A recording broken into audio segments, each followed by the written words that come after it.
사랑하는 성도 여러분, 오늘부터는 시편 1편의 말씀을 통해 복 있는 사람에 대해서 증거합니다. 하나님을 믿는 사람은 물론이고 하나님을 알지 못하는 세상 사람이라도 누구나 복받기를 원하지 재앙이나 저주받기를 원하는 사람은 없을 것입니다. 더구나 전능하신 창조주 하나님을 믿는 성도들이라면 당연히 믿지 않는 세상 사람보다 더욱 축복을 받아서 하나님께 영광을 돌려야 하지요. 그런데 하나님께서 성도들에게 복을 주실 때에는 복받을 그릇을 준비한 사람에게 주십니다.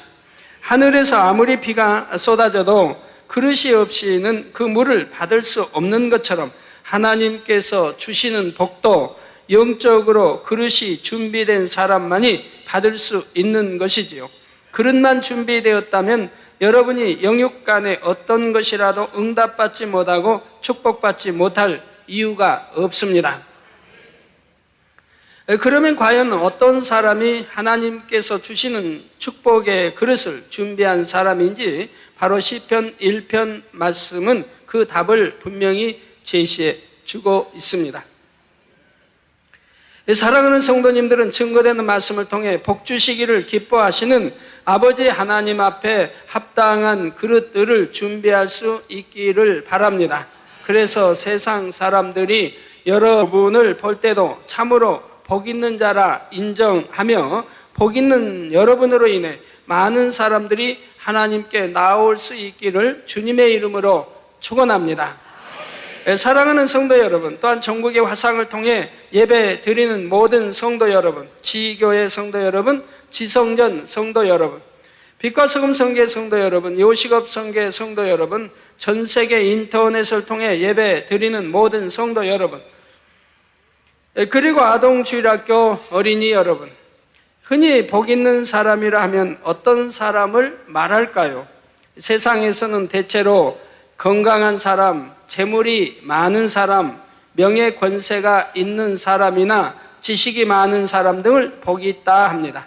자녀가 건강하게 잘 자라서 공부도 잘하고 출세도 하고 효도하면 그 부모가 복이 있다 하고 화목한 가정을 꾸리면 그 또한 복된 사람이라 합니다. 그러나 이런 것들을 아무리 많이 누린다 해도 참된 복이라고는 말할 수 없습니다. 왜 그럴까요? 사람이 이 땅에서 아무리 많은 것을 얻었다 해도 그 모든 것을 영원히 누릴 수는 없으며 자칫하면 하루아침에도 다 날아가 버릴 수 있기 때문이죠.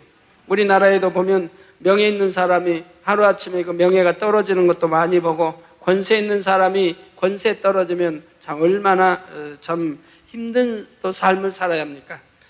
부한 사람도 순간에 참 무너져 버리는 것도 많이 볼 수가 있죠. 건강에 자신했던 사람이 갑자기 암이 3기다 또는 말기다 판정되는 사람도 있는 것이고요. 또 뇌출혈로 쓰러지기도 하고 또 심장마비로 쓰러지기도 하는 것도 봅니다. 큰 기업체를 가진 부자라 해도 한순간에 부도가 나서 망해버릴 수도 있고 하늘에 닿을 듯한 권력을 가진 사람이라도 정권이 바뀌면 갑자기 죄인이 되는 경우도 있습니다. 오랜 세월 공부해서 많은 지식을 쌓았다 해도 사고를 당하거나 어떤 일로 머리를 다치게 되면 그 많은 지식이 다 사라지기도 하며 또 사람의 힘으로는 어찌할 수 없는 질병이 얼마나 많습니까? 또한 마태복음 16장 26절에 보면 사람이 만일 온 천하를 얻고도 제 목숨을 잃으면 무엇이 유익하리요? 사람이 무엇을 주고 제 목숨을 바꾸겠느냐 하셨지요. 세상 모든 것을 다 가졌다 해도 생명을 잃게 되면 다 헛되고 헛된 것이며 주를 믿지 않는 사람은 결국 지옥으로 가게 되니 결코 복 있는 사람이라 할 수 없는 것입니다.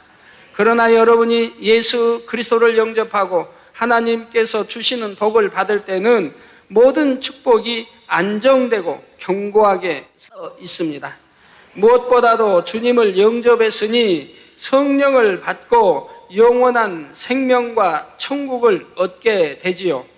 잠시 잠깐이면 지나갈 이 세상에서 심히 고통받으며 괴로운 삶을 살고 있다 해도 구원받은 믿음이 있는 사람이라면 기쁨과 감사가 넘치게 됩니다. 그러니 수많은 성도들이 주님의 이름 까닭에 모든 것을 잃고 핍박받으며 순교의 자리에 이르기까지도 찬양하며 믿음을 지켜나갔던 것입니다. 또한 이 땅에서도 축복받을 그릇을 준비한 사람에게 하나님께서 주신 물질이나 건강, 명예 등은 반석 위에 든든히 세워진 집과 같이 견고합니다. 주신 이도 하나님이시고 거두시는 이도 하나님이시니 하나님께서 사랑하는 자녀에게 축복을 주셨다면 그 축복이 불의의 사고나 어떤 다른 재앙으로 인해 무너지지 않도록 지켜주시는 것입니다. 더구나 하나님께서 주신 축복은 금세에서만 아니라 천국에서도 상급이 되지요. 이렇게 우리 하나님께서 주시는 복을 받아야 참으로 복 있는 사람이라는 사실입니다. 그러면 우리가 이렇게 복 있는 사람이 되려면 어떻게 해야 합니까? 복 받고 싶으시죠? 복 있는 사람 되고 싶으시죠? 그러려면 어떻게 해야 합니까? 본문을 보면 첫째로 복 있는 자는 악인의 꾀를 쫓지 아니하며 했습니다. 첫째는 악인의 꾀를 쫓지 아니한다. 악인의 꾀는 육신의 생각을 주관하는 사단으로부터 나옵니다. 사람의 마음에 악이 있으면 생각을 해도 육신의 생각, 즉 비진리의 악한 생각을 합니다. 이러한 악한 생각 속에서 나오는 꾀는 하나님과 반대되는 악한 일들을 도모하게 되지요. 자, 미워하고 시기하고 질투함으로 자기 유익을 구하기 위한 갖가지 계교를 세우고 상대를 짓밟아서라도 자기가 원하는 것을 이루고자 합니다. 그러나 이런 악인의 꾀로는 결코 참된 복을 얻을 수가 없지요. 예를 들어 구약 성경 에스더서에 나오는 하만은 악인의 꾀를 쫓은 대표적인 경우입니다. 하만은 유대인 모르드게가 자신을 존중하지도 않고 경배하지도 않으므로 심히 마음이 상했습니다. 그래서 모르드게를 죽이고자 할 뿐 아니라 그 나라 안에 있는 유대인 전체를 멸하고자 꾀를 짜냈지요. 그러나 하나님께서는 이 악인의 계획을 아심으로 그가 자기 꾀에 빠지게 하셨습니다. 또한 이런 일이 생길 걸 아심으로 하나님은 오래전에 이 모르드게가 왕의 은총을 입도록 역사해 놓는 것을 봅니다. 그리고 때가 이르면 그 은혜를 왕이 갚도록 이렇게 미리 하나님은 앞일에 대해서 알기 때문에 미리 준비시켜 놓은 걸 봅니다. 그래서 구원에 이르도록 하만이 때가 이르면 악한 괴계를 저지를 할 때에 하나님은 그를 그 민족을 구원하기 위해서 미리 선수처 다 예배해 놓으신 걸 봅니다. 그래서 하나님께서 악인의 계획을 아심으로 그가 자기 꾀에 빠지게 하셨습니다. 하나님의 역사 가운데 하만의 악한 계략이 들통나서 왕의 노여움을 사게 되므로 모르드게를 달아 죽이려고 예비했던 나무에 오히려 하만 자신이 달리게 되었던 것입니다. 하만은 스스로 더 큰 영광을 누리기 위해 상대를 죽이려는 악한 꾀를 짜냈지만 결국은 반대로 모든 것을 잃고 죽임당함으로 참으로 복없는 사람이 된 것을 볼 수가 있지요. 성경상에서만 그런 것이 아니라 오늘날도 악인의 계획에 오는 반드시 재앙을 불러옵니다. 하루하루 신문만 보아도 부귀영화를 얻기 위해서 많은 모략을 세우고 부정과 비리를 저지른 많은 사람들의 기사가 나옵니다. 비밀리에 계교를 세우고 복을 누리고자 했지만 결국은 그 악한 꾀가 천하에 드러나게 되므로 멸시천대 가운데 낮아지는 것입니다. 성도 여러분, 복 있는 사람은 악인의 꾀를 쫓지 않습니다. 우리 사업하시는 우리 남성도님들도 복 있는 사람은 악인의 꾀를 쫓지 않습니다. 이것만 명심하셔도 여러분 사업이 잘못될 리가 없습니다. 오직 위로부터 난 하나님의 지혜를 쫓아 행할 때라야 하나님께서 복되고 형통한 길로 인도해 주십니다. 때때로 하나님의 지혜는 세상 사람들의 눈에 미련해 보일 수도 있지요. 쉬운 예를 들어 세상 사람들의 지혜로는 주일에도 쉬지 않고 일해야 부자가 되는 것이고 한 푼이라도 더 아껴서 저금하거나 투자하는 것이 똑똑한 일로 보입니다. 주일에 가게문을 닫고 하나님께 11조와 각종 예물을 드리는 것은 어리석은 일로 보이지요.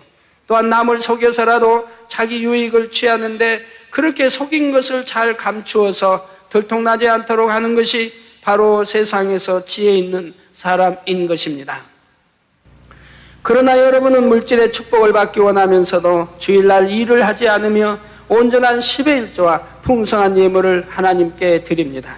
또 사업을 할 때도 성실하고 정직하게 행하여 자신이 손해를 본다 해도 상대를 속이거나 해를 입히지 않습니다. 이것이 하나님께서 주시는 지혜인 것입니다.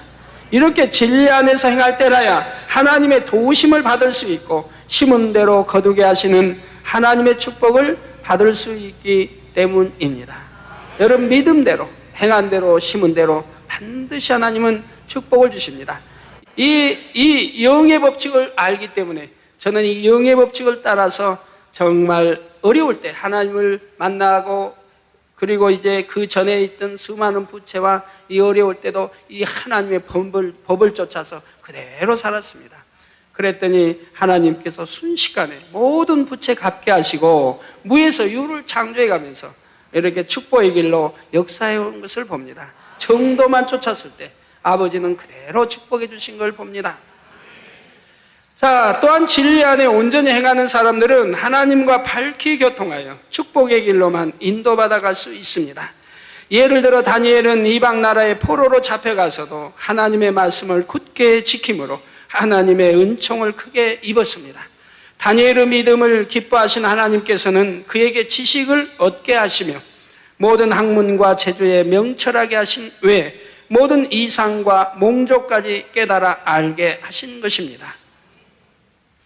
다니엘이 섬기던 왕이 알기 어려운 이 꿈을 꾸었을 때 어떤 박수나 술객도 그 꿈을 풀지 못했지만 오직 하나님의 지혜를 받은 다니엘만은 왕의 꿈을 해석해 줄 수 있었지요. 그로 인해 왕은 다니엘을 크게 인정하여 온 나라 안에서 존귀한 자로 높여 주었을 뿐 아니라 그 자신도 하나님을 존중하게 되었습니다. 성도 여러분, 이렇게 하나님의 지혜를 받아갈 때에는 어떤 사람의 지혜로도 얻을 수 없는 축복을 받습니다.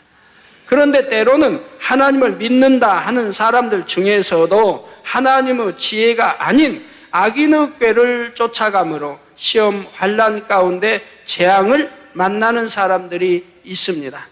진리를 쫓아 생각하는 것이 아니라 육신의 생각을 쫓아 비진리를 행해서라도 높아지려 하고 노력하지 않고 부귀를 얻으려 욕심 부릴 때에 계획한 대로 일이 풀리지 않아 큰 어려움에 빠지거나 남의 말에 속아서 손해를 보기도 하는 것입니다. 사랑하는 성도 여러분은 고린도전서 1장 25절에 하나님의 미련한 것이 사람보다 지혜 있고, 물론 하나님이 미련한 게 있는 건 아니에요. 그렇지만 이제 미련한 것이 사람보다 지혜 있고 하나님의 약한 것이 사람보다 강하니라 하신 말씀을 기억하시기 바랍니다. 원수마귀의 주관을 받은 세상 사람과 같이 악인의 꾀를 쫓아가는 것이 아니라 진리인 하나님의 말씀대로 행하여 하나님의 지혜 가운데 형통함을 받는 여러분이 다 되시기를 주님의 이름으로 축원합니다. 사랑하는 성도 여러분, 두 번째로 복 있는 사람은 죄인의 길에 서지 아니하며 했습니다. 로마서 6장 23절에 보면 죄의 삭은 사망이라고 분명히 말씀하고 있습니다. 첫사람 아담이 영원한 생명을 잃고 사망으로 가게 된 이유가 바로 죄로 인한 것입니다. 사단의 사주를 받은 뱀의 미혹을 따라 불순종하는 죄인의 길에 섰기 때문에 이 땅에서 눈물, 슬픔, 고통을 받게 되었고 늙음과 죽음을 보게 된 것입니다. 이처럼 심판의 길이요 사망의 길이므로 복 있는 사람은 결코 죄인의 길에 서지 않는 것이지요. 그런데 세상 사람들은 죄인이라고 하면 세상 법으로 규정되어 있는 것들을 행위적으로 어긴 사람을 말합니다. 아무리 남을 미워하고 죽이고 싶은 마음이 있어도 실제로 죽이지 않으면 세상에서는 죄인이라 하지 않습니다. 또 아무리 욕심이 많고 도적질할 마음이 있어도 실제로 훔치지 않았으면 그는 죄인이 아니지요. 그러나 하나님께서는 마음의 죄악을 품는 것만으로도 죄인이라 하십니다. 미움, 다툼, 시기, 질투, 도적질, 간음, 판단, 정죄, 이 모든 것이 마음에서 발동될 때에 곧 육신의 일을 행하는 사람도 중심을 보시는 하나님 앞에서는 분명히 죄인인 것입니다. 그래서 시편 66편 18절에 보면 내가 내 마음의 죄악을 품으면 주께서 듣지 아니하시리라. 내 마음에 죄악을 품으면 주께서 듣지 아니하시리라. 곧 마음에 품는 것만으로도 하나님께서 외면하시는 것을 알려주고 있지요. 성도 여러분, 아주 사소한 건데 뭐 죄라고까지 하긴 사소한 건데 여러분, 예를 들어 여러분 마음 한번 테스트해 보세요. 새벽에 이렇게 길을 가는데 새벽 한 4시고 차가 잘 안 다닐 때죠. 그런데 이제 교통신호, 도로를 가야 하는데 교통신호가 딱 멈춤을 이제 나왔습니다. 근데 보니까 차도 안 오고, 아무리 봐도 경찰도 안 오고, 지금 일은 급하고 빨리 지금 뭐 가야 되고, 아니면 새벽 기도를 가든 빨리 가야 되고, 좌우를 봐도 차도 안 오지, 그러지, 경찰도 없지. 그럼 여러분 마음이 어때요? 아무도 본 사람 없으니까 내가 차도 못 보니까 건너야 되겠다 라고 그런 마음이 드시고 건너는 사람도 있겠고, 아니면 아니야, 건너고는 싶지만 교통법 입에 대니까 내가 안 건너야 되겠다 이런 사람도, 건널까 말까 이런 사람도 있을 거고, 그런 여러분 마음이 이제 어떠신지요? 건너지는 않았어도 건널까 말까 이런 마음은 있었다. 건널까? 좌우 보니까 차도 안 온다, 경찰도 안 온다, 건널까? 아니야, 단에서 이런 것도 지키라고 했어, 해상을. 그 마음도 온전치는 못하지 않아요. 처음부터 그런 마음 자체가 들지를 말아요. 법규를 어긴다고 하는, 차가 오든 오지 않든, 경찰이 있든 없든, 누가 보든 보지 않든 내 마음이 법을 어긴다고 하면 어길 생각 자체로 하지 말아야 한다 이 말이에요. 꼭 지켜야 한다 이 말입니다. 그리고 이제 스톱이 멈추고 가라는 불이 들어왔을 때 그때 가야 된다 이 말이에요. 이런 마음을 가졌다면 다른 범사의 다른 것도 당연히 지키지 않겠습니까? 마음애가 없어야 된다 이 말이에요. 마음애가. 세상 법도 어길 마음이 없어야 될 것이고, 더군다나 하나님의 법을, 지음하신 만군의와 하나님의 법은 어길 마음이 추호도 없어야 된다 이 말입니다. 저는 어디 이제 이렇게 가다 보면 새벽이고 밤에 가다 보면 이제 이렇게 차가 가다가 신호등도 있으면 잘 지켜줘요. 딱딱 뭐죠. 근데 보면 다른 차들이 보면은 쑥쑥 지나가 버려요. 경찰도 없지 뭐 새벽에 뭐 다른 차도 뭐 안 지나. 그러니까 쑥쑥 지나가 버려. 신호등은 멈춤인데도. 근데 저희 이제 최장로님은 탁탁 멈춰줘요. 속으로 제가 얼마나 감사한지 몰라요. 아무리 바쁠 때라도 법규를 지켜주니까 얼마나 감사한지 몰라요. 근데 저 차가 뭐 경찰도 없고 차도 안 다니까 스톱 했는데도 그 차가 다른 차 지나가니까 따라서 갔다고 해봐요. 그럼 제가 책망은 안 할지라도 마음이 얼마나 슬퍼지겠어요. 근데 잘 지켜줘요. 그러니까 또 감사하죠. 그래서 내가 내 마음의 죄악을 품으면 주께서 듣지 아니하시리라. 곧 마음에 품는 것만으로도 하나님께서 외면하시는 것을 알려주고 있지요. 아무리 겉으로 볼 때는 범죄하지 않은 것 같아도 이런 육신의 일들을 마음 중심에서 온전히 벗어버릴 때까지는 끊임없이 연단을 받게 되는 것입니다. 더욱이 행함으로 범죄하는 육체의 일은 더욱 하나님 앞에 중한죄가 됩니다. 갈라디아서 5장 19절에서 21절에 보면 육체의 일 행하는 자들에게 어떤 결말이 임하는지 기록되어 있습니다. 육체의 일은 현저하니 곧 음행과 더러운 것과 호색과 우상숭배와 술수와 원수를 맺는 것과 분쟁과 시기와 분냄과 당짓는 것과 불리함과 이단과 투기와 술취함과 방탕함과 또 그와 같은 것들이라. 전에 너희에게 경계한 것 같이 경계하노니 이런 일을 하는 자들은 하나님의 나라를 유업으로 받지 못할 것이요 즉 천국에 가지 못할 것을 말씀합니다. 천국에 못 가면 어디 가요? 뻔한 거죠. 반대 길은 한 길밖에 없는데 뻔한 거 아닙니까? 아무리 입술로 주여 믿습니다 해도 하나님의 뜻대로 행치 않고 육체의 일들을 행하면 하나님의 나라를 유업으로 받지 못한다는 사실입니다. 또한 디모데전서 5장 24절 25절에 어떤 사람들의 죄는 밝히 드러나 먼저 심판에 나아가고 어떤 사람들의 죄는 그 뒤를 쫓나니 이와 같이 선행도 밝히 드러나고 그렇지 아니한 것도 숨길 수 없느니라 했습니다. 어떤 사람들은 선을 행하면서도 아이고 누가 봐주는 사람도 없는데 알아주는 사람도 없는데 내가 꼭 선행을 해야 되나, 그런 선행이라면 차라리 않는 게 낫죠. 우리 아버지 우리 주님 말씀하죠. 내 오른손이 하는 일 왼손이 모르게 하라. 자랑하기 위해서 선행하는 게 아닙니다. 드러내기 위해서 선행을 하는 게 아니라 이 말이에요. 수재의연금을 하든 누구 구제를 하든 내가 드러내기 위해서 나는 이렇게 구제하는 사람이다, 나는 이렇게 선행을 행하는 사람이다라고 드러내고 자랑하기 위해서 한다면 차라리 하지 않는 게 낫죠. 내 중심에서 구제할 마음 있어야 하고 내 중심에서 사랑하기 때문에 하는 이런 마음이 있어야죠. 그리고 행함으로 나타내야 하는 것이죠. 그럴 때 우리 아버지 하나님이 기뻐 받으시고 반드시 선행도 누가 보지 않았다 그러나 아버지 창조자 하나님 아버지는 보셨다 이 말입니다. 반드시 그 선행이 드러나게 하시는 겁니다. 큰 것이든 작은 것이든 범죄했을 때 하나님 앞에서는 숨길 수 없이 반드시 드러나며 거기에는 대가가 따른다는 것입니다. 하나님의 계명을 지켜 행하고 범죄하지 말라 하면 어떤 사람은 어떻게 그 많은 계명들을 다 지킬 수 있는가, 그렇게 살려면 얼마나 힘들겠는가 말하기도 합니다. 아침에 어떤 분이 저에게 기도해달라고 그래요. 떠난 영혼을 기도해달라고 하는데 보니까 만민교회는 힘들어서 못 다니겠다 하고 내용이 써 있어요. 힘들어서 못 다니겠다. 그래서 제가 물어봤어요. 뭘 보고 뻔히 아는 일이지만 뭘 보고 힘들다고 하느냐고 그랬더니 만민교회 나오니까 맨 하지 말라고 공부만 했대. 하지 말라 버리라. 근데 자기는 너무 하고 싶은데 하지 말라 버리라. 너무 간섭을 많이 하니까 너무 하지 말라고 하니까 그래서 힘들어서 못 다니겠다. 그래서 떠나고 안 나온다는 거예요.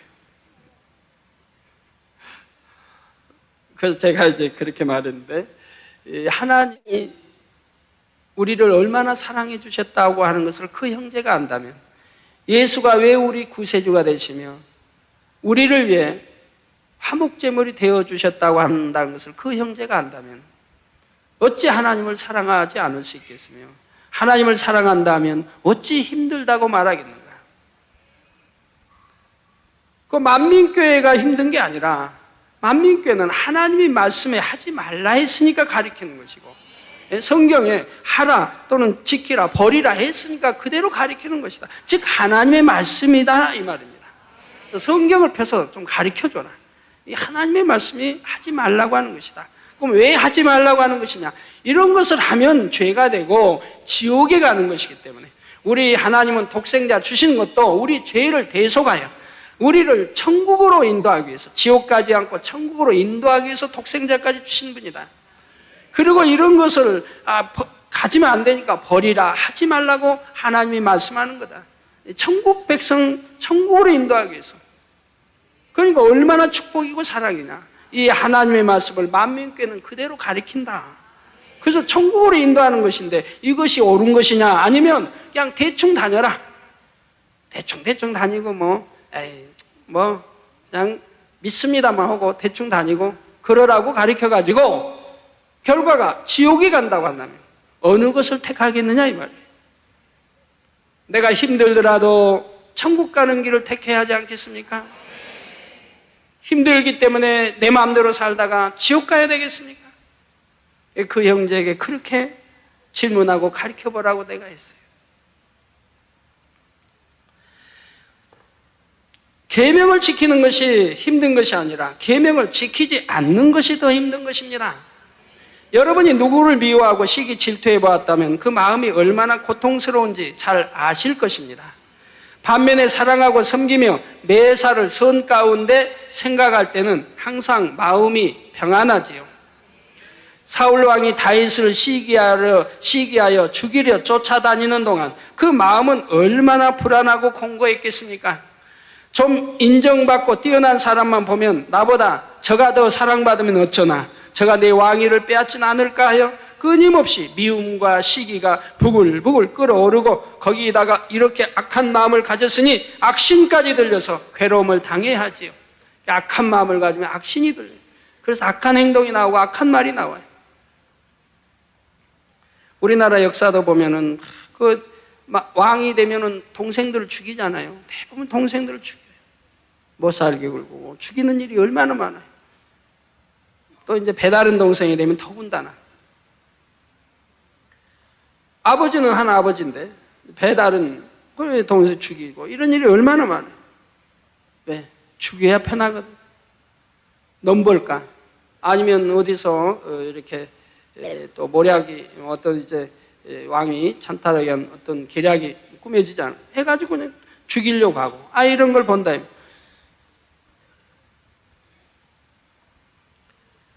또한 자기의 왕위와 영화를 유지하기 위해 하나님까지 거역하며 계속 범죄해 나감으로 결국은 사울 임금은 모든 것을 다 잃고 말았습니다.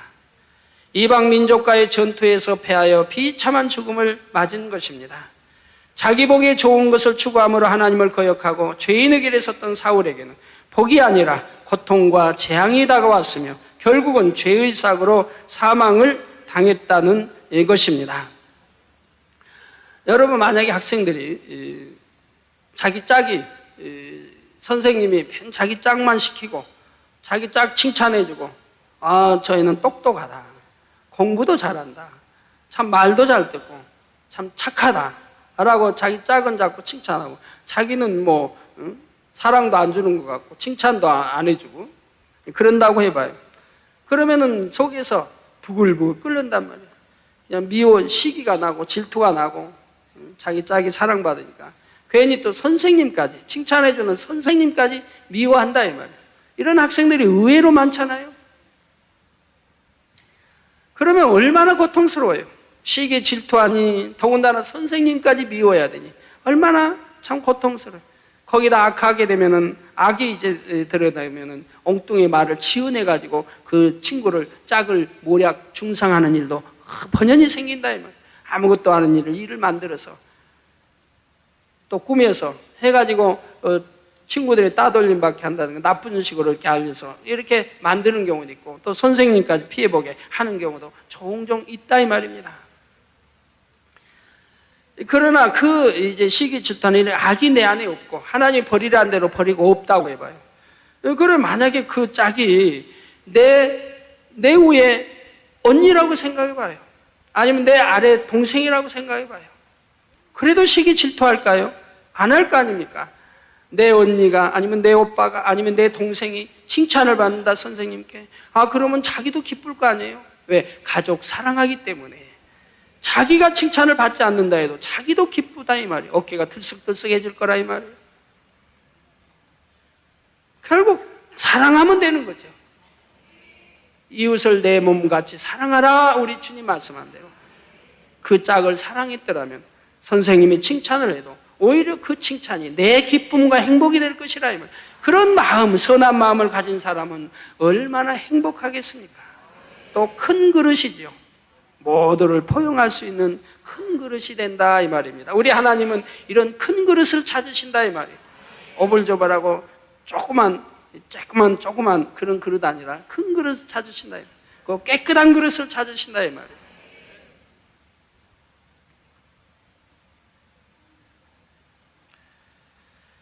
자, 이와 반대로 다윗은 오랫동안 사울에게 생명을 이어받으면서도 여호와는 나의 목자시니 내가 부족함이 없으리로다 하며 너무나 감동적인 찬양을 올립니다. 내가 사망의 음침한 골짜기로 다닐지라도 해를 두려워하지 않을 것은 주께서 나와 함께 하심이라.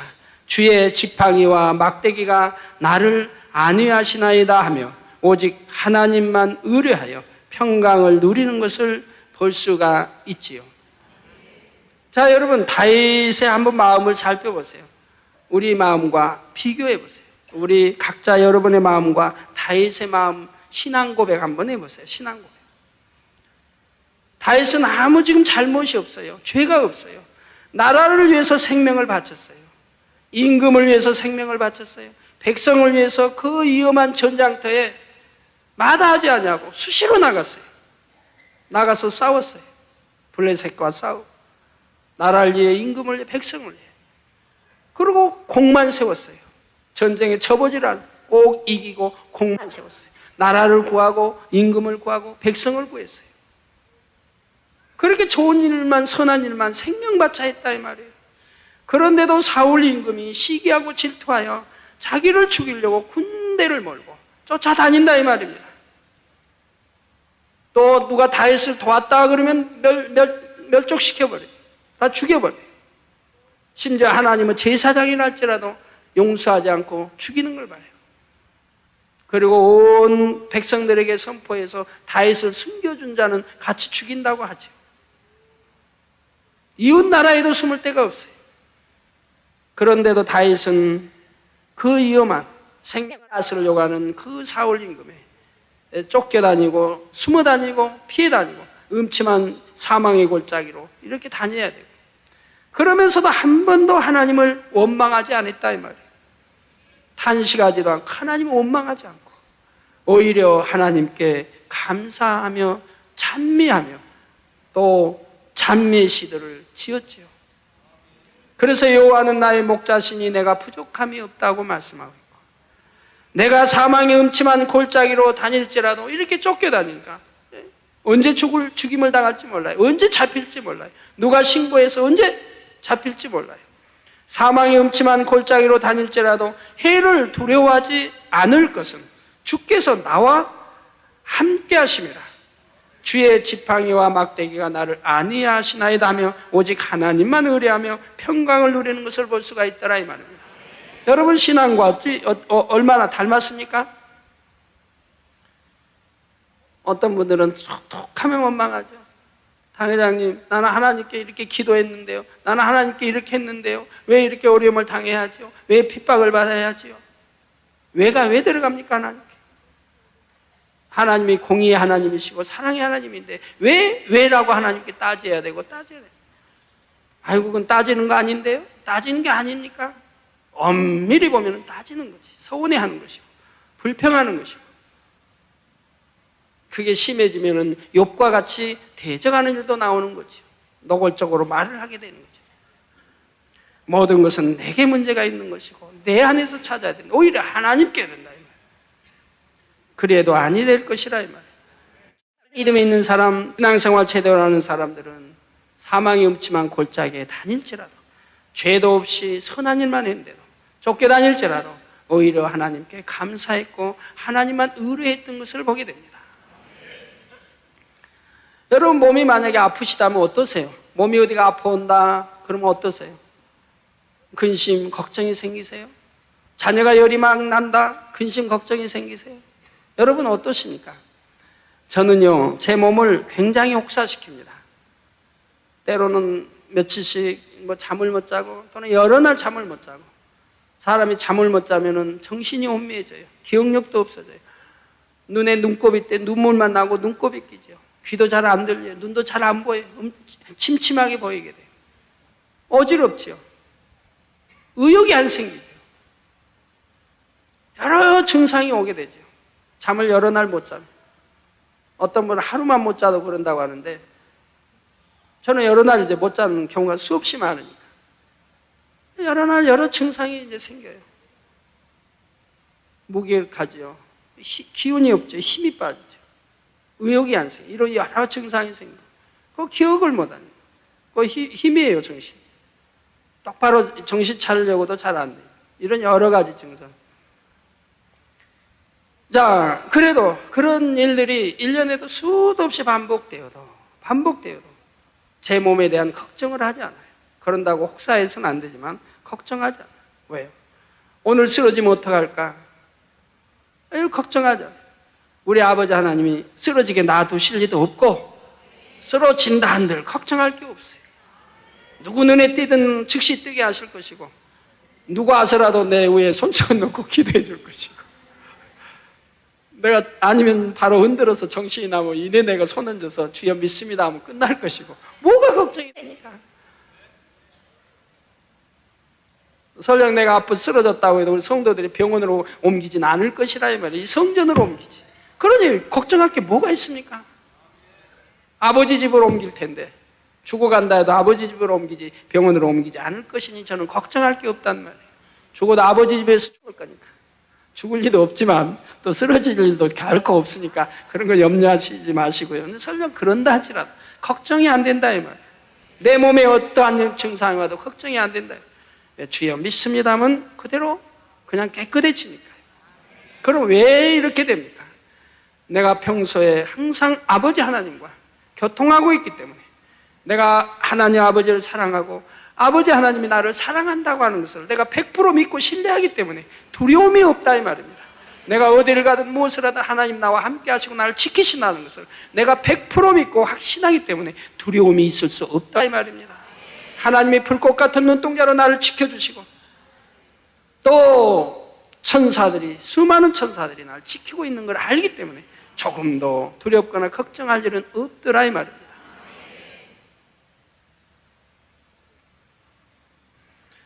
바로 다윗도 이러한 신앙 고백을 하고 있죠. 주의 지팡이와 막대가 나를 아니하나이다. 여러분이 평소에 하나님과 밝히 교통하고 있고 하나님 사랑과 사랑받고 있고 신뢰관계가 100% 돼 있다면 어떠한 시험할란 어떠한 문제가 와도 걱정이 되지 않는 거예요. 왜? 아버지 아시지요? 하면 끝나니까. 그러면 아버지가 뭐라고 하시고 그래 내가 안다 알지만은 그래도 구해라 그래야 준다. 이거 알 테니까 당연히 아버지 아시죠? 끝나겠어요? 아버지 뭐 이런 문제가 있는데 해결해 주세요? 그러면 아버지가 알았다? 그럼 끝나는 거예요.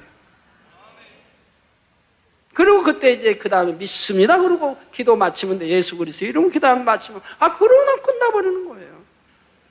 그럼 믿습니다 했는데 여전히 문제 해결 안 된다. 안 될 리가 없어요. 안 될 리가 없어요. 내가 아버지 하나님과 신뢰관계가 돼 있으면 서로 믿음과 신뢰와 사랑과 관계가 돼 있으면 안 되는 건 없다 이 말입니다. 믿습니다 했으면 분명히 된다 이 말입니다. 그러니 뭘 염려하고 근심 걱정할 게 있습니까? 내가 평소에 하나님을 사랑하지 않았기 때문에 염려 근심 걱정이 생기고 믿습니다는 해도 그 믿음에 확신이 오지 않는 거지요. 신뢰관계만 되어 있다면 믿습니다면 그 믿음의 확신이 내 마음에서 오기 때문에 그 믿음대로 되어진다 이 말이에요. 다윗은 오직 하나님만 의뢰하여 평강을 누리는 것을 볼 수 있습니다. 범죄하지 않고 오직 진리 가운데 행했으므로 마치 푸른 초장과 물가에 논이는 양떼와 같이 그에게는 항상 평강과 기쁨이 샘솟았던 것입니다. 이렇게 죄인의 길에 서지 않았던 다윗이기에 그 자신이 이스라엘의 왕으로서 참으로 복된 자리에 들어갔을 뿐 아니라 그 후손들까지도 다윗의 이름으로 복을 받아 하나님 앞에 은총을 입게 되었지요. 왜 하나님이 이 사랑스러운 믿음 있는 다윗을 이렇게 오랫동안 연단하셨습니까? 단련하셨습니까? 그랬기 때문에 큰 그릇이 됐지 않습니까? 깨끗하고 큰 그릇 왕이 되었으니 후세까지 다윗을 능가하는 그런 왕은 없더라 이 말입니다. 또 하늘의 서열이 얼마나 높아요. 성도 여러분, 계명을 지키고 범죄하지 않은 사람은 스스로 책망할 것이 없이 하나님 앞에 담대함으로 마음이 항상 평안하고 행복합니다. 또한 힘들고 어려운 일이 닥쳐와도 하나님의 능력으로 능히 피할 길을 주시지요. 모든 시험, 환난, 질병과 재난도 막아주십니다. 그러나 범죄하는 사람의 마음에는 기쁨과 평강이 없고 원수마귀 사단의 역사 가운데 시험 환난을 당할 때는 그를 도와줄 사람이 없는 것입니다. 그러니 복 있는 사람이 되려면 결코 죄인의 길에 서서는 안 되는 것이지요. 사랑하는 성도 여러분, 세 번째로 복 있는 사람은 오만한 자의 자리에 앉지 아니하고 있습니다. 오만한 자의 자리에 앉지 아니하고, 하나님은 교만한 사람을 너무나 싫어하십니다. 교만한 사람은 하나님을 대적하여 사람의 가치를 잃어버린 사람이기 때문입니다. 하나님께 지극히 사랑받던 천사장 루시퍼가 타락하여 하나님을 대적한 것도 스스로를 높여서 지극히 높은 자와 비길이라 하는 교만함에서 비롯되었습니다. 하와가 선악과를 따먹은 것도 너희 눈이 밝아 하나님과 같이 되리라 하는 사단의 미혹을 받아 높아지려는 마음이 있었기 때문이지요. 제가 전에 교계 활동할 때 보면은 이제 이렇게 자리 이제 단에 보면은 제 자리는 주로 그래도 중간에 있습니다. 중간에 앉으려면 얼마나 민망한지 몰라요. 왜 이름이 다 자리에 붙어 있기 때문에 할 수 없이 제 이름 찾아 앉아야 된단 말이에요. 그러면 주로 이제 중간이죠. 너무 웃단의 중간한 게 저는 민망해요. 저보다 다 20년, 30년 대선배 목사님들인데 저는 이제 목사된 얼마 되지도 않아가지고 그런 자리에 앉기가 너무 민망한 거예요. 근데 만약에 이름이 없다, 이름이 붙어 있지 않다 의자에, 그럴 때는 저는 맨 가에 가서 앉아요. 의자가 쭉 둘러 있으면 큰 행사에는 의자가 많이 올려있죠. 맨 가에 가서 앉아요. 앉아서 저는 속으로 생각하기를 그래요. 누가 내게 와서 저 가운데 자리에 앉아주세요 라고 안 하기를 얼마나 속으로 마음 졸이며 기다린지 몰라요. 누가 나와서 아유 목사님 왜 여기 앉아 계십니까? 저 가운데로 가시지요. 누가 그럴까봐 겁이 얼마나 나는지 몰라요. 그냥 가만히 뒀으면, 여기 앉아있도록 가만히 놔뒀으면 하고 제 마음이 간절히 그렇게 원해요. 한 번도 누가 와서 나 저 상자에 앉으세요 안 하기를 해주기를 그런 마음은 저도 아직까지 있어보지 않았어요. 앞으로도 물론 그럴 것이고요. 근데 뭐 할 수 없죠. 어디 강사로 갈 때는 강사는 가운데 자리니까 당연히 그 앉아야지. 또 강사가 저 가해 자리에 앉는 그런 또 겸손은 좋은 게 아니니까. 자, 너희 눈이 밝아 하나님과 같이 되리라는 사단의 미혹을 받아 높아지려는 마음이 있었기 때문에 결국은 하나님을 대적해 나갑니다. 이와 같이 사람이 교만하여 범죄한 이유로 원수마귀 사단이 주관하는 세상에서는 사람마다 스스로 높아지려 하고 자기를 내세우며 대접받으려 합니다. 누군가 자신을 멸시한다고 느끼면 고통받으며 남을 섬기는 것이 아니라 어떻게든 섬김받으려 하는 것입니다. 그러나 교만하여 스스로 높이는 사람은 반드시 낮아지며 겸손하여 자신을 낮추는 사람은 반드시 뭇사람들의 마음에 인정받아 높임을 받습니다. 이는 해가 동쪽에서 떠서 서쪽으로 치는 것처럼 틀림없이 이루어지는 진리의 법칙인 것입니다. 누가복음 14장 8절에서 11절에 보면 내가 누구에게나 혼인잔치에 청함을 받았을 때 상자에 앉지 말라. 그렇지 않으면 너보다 더 높은 사람이 청함을 받은 경우에 너와 저를 청한 자가 와서 너더러 이 사람에게 자리를 내어주라 하리니 그때 내가 부끄러워 말석으로 가게 되리라. 청함을 받았을 때 차라리 가서 말석에 앉으라. 그러면 너를 청한 자가 와서 너더러 버치어 올라앉으라 하리니 그때에 함께 앉은 모든 사람 앞에 영광이 있으리라 하신 예수님의 말씀이 나옵니다. 그러면서 결론적으로 무릇 자기를 높이는 자는 낮아지고 자기를 낮추는 자는 높아지리라 하셨죠. 여러분들 높아지려고 하지 마세요. 낮아지려고 하세요. 마음 중심에서 낮아지려고 하세요. 그래야 아버지 하나님이 높여주시지요. 낮아지라는 건 즉 섬기라는 얘기입니다. 열심히 섬기는 위치에 서라는 거예요. 그 낮아지려고 하고 그럴 때 하나님이 높여주셔도 높여주시죠. 근본 하나님의 본체이신 우리 예수님께서도 낮고 낮은 땅에 종의 형상을 입고 이 땅에 오셨으며 십자가를 지심으로 섬김의 본을 보이셨습니다. 우리도 주님과 같이 섬기며 낮은 자가 될 때 이 땅에서도 뭇사람들에게 존중받으며 또한 천국에서도 존귀한 자라 인정받으니 복된 사람이라 할 수 있는 것입니다. 결론을 말씀드립니다. 사랑하는 성도 여러분, 오늘은 복 있는 사람에 대해서 세 가지 요건을 증거했습니다. 복 있는 사람은 악인의 꾀를 쫓지 않고 죄인의 길에 서지 않으며 오만한 자의 자리에 앉지 않는다 했지요. 세상을 보면 때로 죄악을 행하며 오만한 사람들이 부귀영화를 누리며 복 있는 삶을 사는 것처럼 보일 때가 있습니다.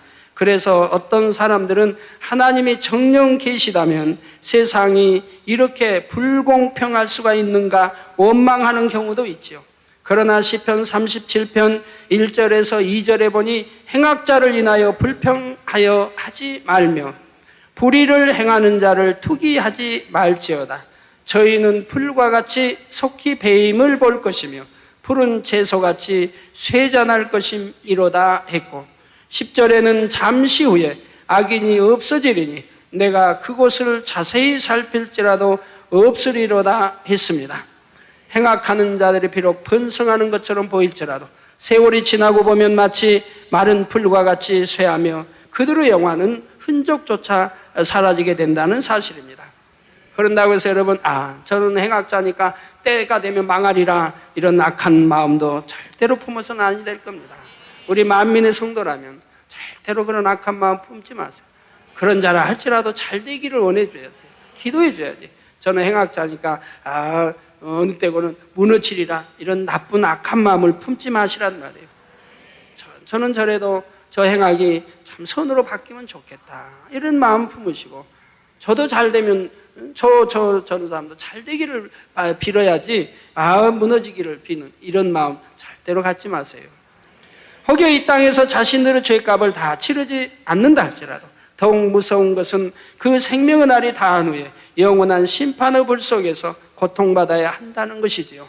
사랑하는 성도님들은 결코 눈앞의 이익을 위해 악인 어깨를 쫓거나 죄인의 길에 서지 않아야 할 것입니다. 또한 오만한 자의 자리에 앉아서 스스로 높아지라 하는 사단의 음성에 귀 기울여서는 안 됩니다. 오직 하나님을 의뢰하여 선을 행하고 스스로 낮아지며 섬기는 여러분이 다 되어야 하는 것이지요.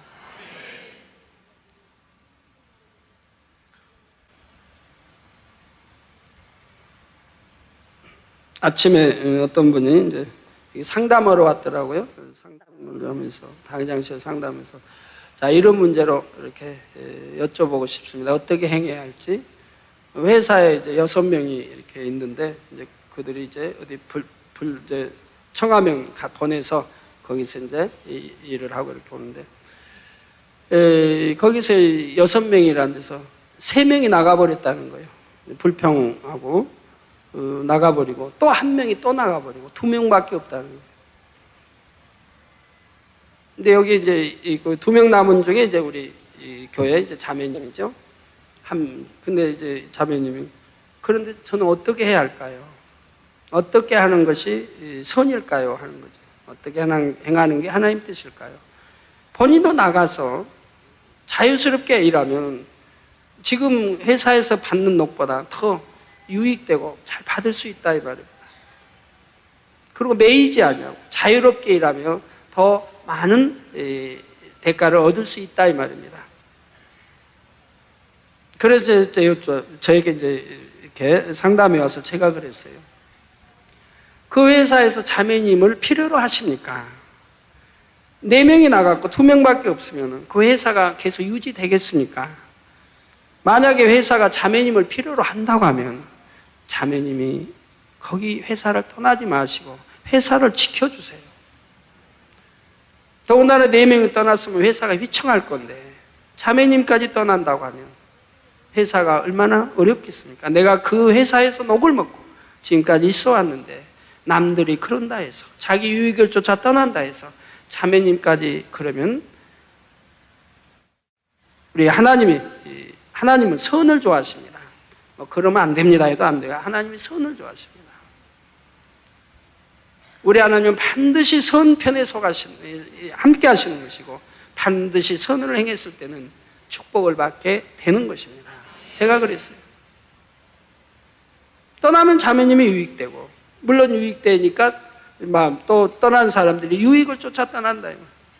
하지만 떠나면 회사는 어렵죠. 또 자매님까지 떠난다면 회사는 더 어려워질 것이고, 그 안에서 녹을 먹었으니 자매님이 그 회사를 지켜주세요. 그래서 다시 힘을 받고 일어설 수 있다면 얼마나 좋습니까? 그러나 회사가 자매님을 원치 않는다고 합니다.